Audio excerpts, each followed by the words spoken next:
It's been a while since I've done a video like this. I used to do this when I was like 12, 13, thinking that I had a lot to say about the world, and I don't think I have any more so to say than when I was that age. But welcome to Bad Bed Wars, or whatever you want to call it, where I just talk about things while you watch me suck at Bed Wars and probably cringe at how I play. I'm not a good Bed Wars player. I recently got back into Minecraft. I never played on Hypixel that much when I did play Minecraft a lot when I was younger. So getting back into it is certainly cringeworthy or displaying a lack of skill. But that doesn't matter, because I'm here to talk about things that matter to me and things that I think are important. Kind of inspired by the weekly slap, or what used to be Woody's Gamertag, or CNanners, or even TBNR Frags when he did Modern Warfare videos, and instead it's just Bad Bed Wars.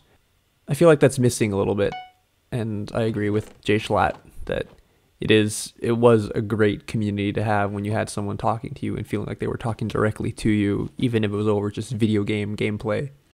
So, welcome to the first episode of this. I don't know how many I'm going to do, but I hope I can do a lot, and I hope at least someone finds this as cathartic as I do.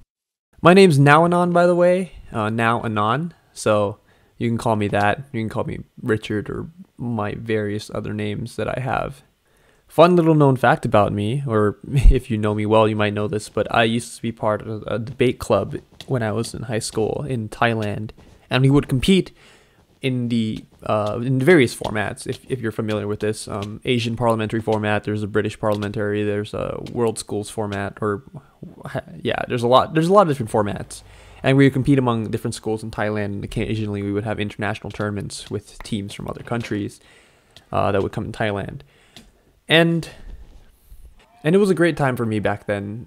It's when I thought I was tough and logical and clearly had the process of logic figured out, but in reality I was humbled quite a bit by defeats to much smarter people and much better debaters. So that's besides the point. I did win a championship though, the 8th Thailand High School National Debate Championship.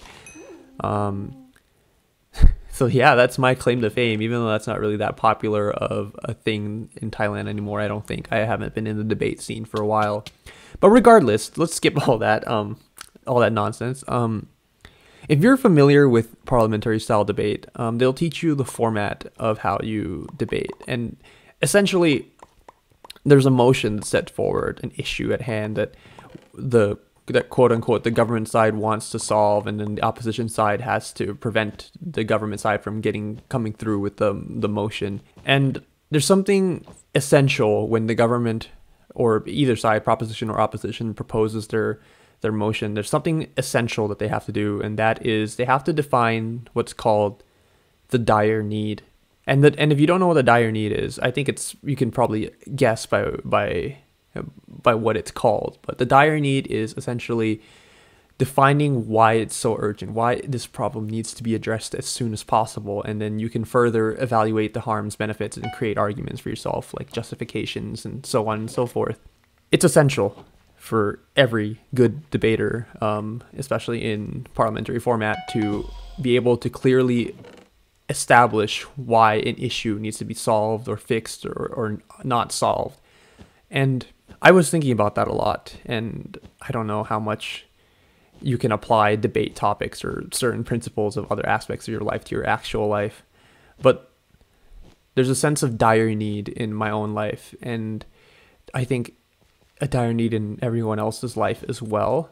You don't really think about these things when you're debating, but then you look back on your old notebooks and what people have been trying to teach you, and then you understand that, oh, this is important in understanding, in presenting a case, in trying to move forward in a case, and trying to win at the debate, is to be able to convey your urgency really well.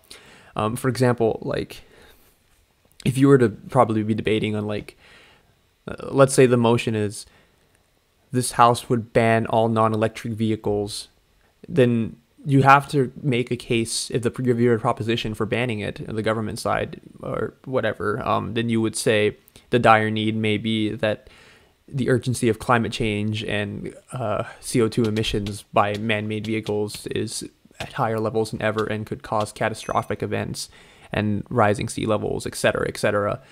And you would have to be able to prove why at that point that banning gas vehicles and allowing electric vehicles to roam the earth, what a dumb way to put it, is a good way to counteract this crisis we are facing. And to be able to establish that, then you've already made a sense of urgency. And the opposition side may say that their dire need for banning this is that there are a lot of livelihoods that depend on the production of gas vehicles, and that it's almost unfeasible to outright ban all gas vehicles and go to a more quote-unquote environmentally friendly electric vehicle route. That it still mines for cobalt, that there's still harms to a battery-powered vehicle. So it circles like that.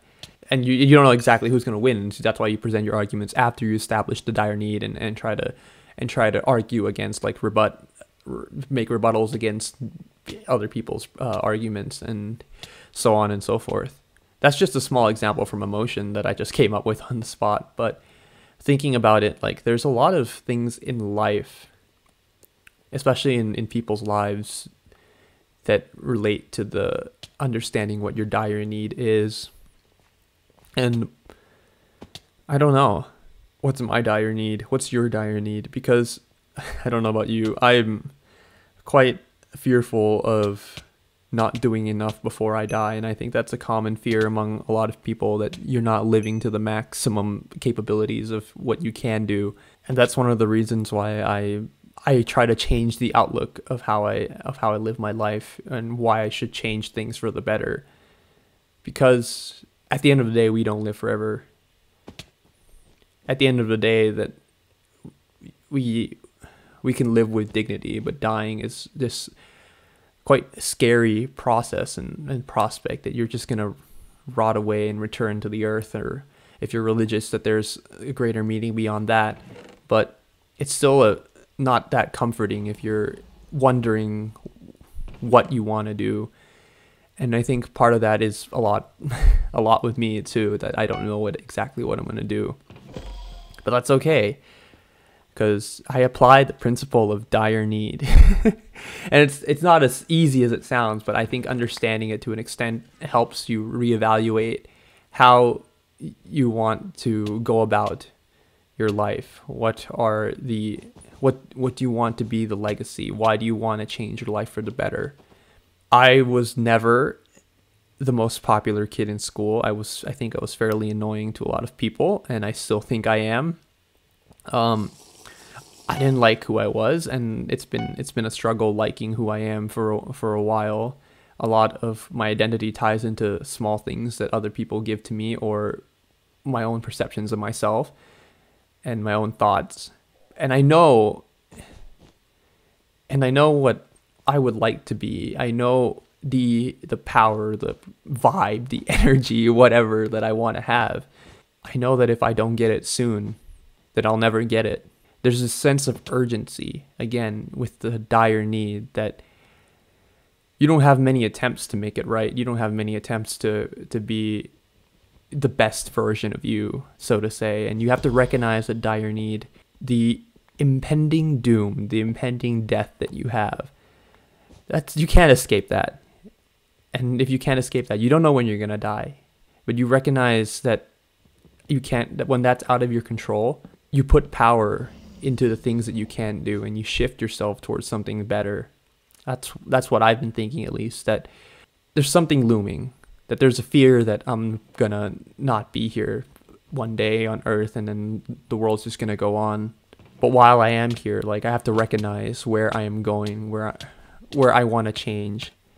And that's what's been pushing me to change a lot, recognizing that dire need.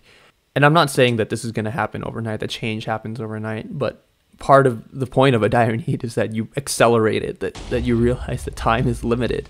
Time is the currency you can't get back.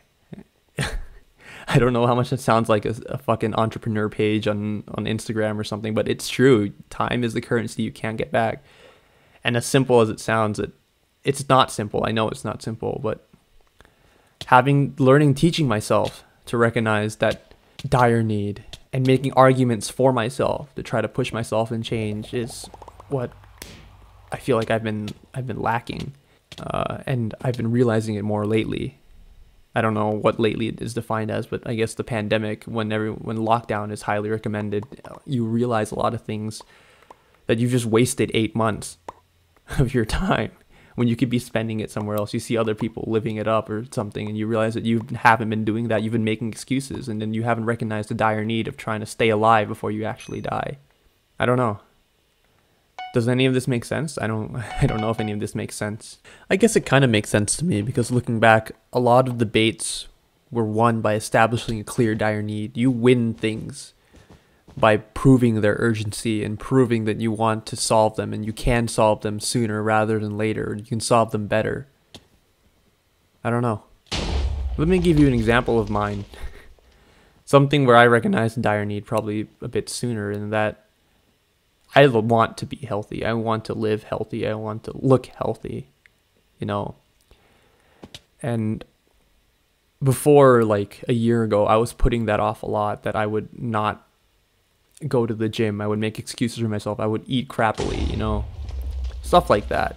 And then it all changed when I recognized that I'm only going to be young for some time, that my body can only take excessive exercise and stuff for until I'm 30 or something, until my knees start getting weak and weary, and it's much easier to get injured when you're doing stuff like that. And so that's what's motivated me to go to the gym a bit. I mean, there's several different motivations, but going there and realizing that this is the best time of your life to do it and stop making excuses for yourself is truly something that took time. It definitely took time to make it a routine thing, and to make it something that, like, where I push myself every time. But realizing that this is the best time to push yourself definitely helped with that. That I recognize that dire need to get to my quote unquote peak physical performance. I don't know. This is just turning into a meme, but I think it's partially true. There's only a certain amount of time you can do things, and accelerating that has helped me a lot. Going to the gym has helped me boost my confidence. It's helped me work through some anger issues, personal issues. It's helped me feel more comfortable with who I am, and that translates to speaking, and eventually will translate to the personality I want to be, or I'm looking towards who I want to be and the perception I want people to have of me. Recognize that dire need and make arguments for why you should do it. And you can try to play the opposition side, and you could try to rebut and have your own dire need. But at the end of the day, like, it's fundamental to your well-being. It's fundamental to who you are. So think about that. Apply it to your own life, or don't. I don't control you. I'm just a guy on the internet. Someone who doesn't even know where he's going, but has a good idea of where he wants to be, and is trying to accelerate himself towards that before he dies. So I hope you enjoyed this video. I hope you enjoyed crappy bed wars. Yeah. I'll try to come out with more of these. I don't know. Is it becoming a story time YouTuber? I have no idea. Well, anyway, take care. Have a good day, good night, whenever you're watching this, wherever you're watching this, and I'll see you in the next one. Bye.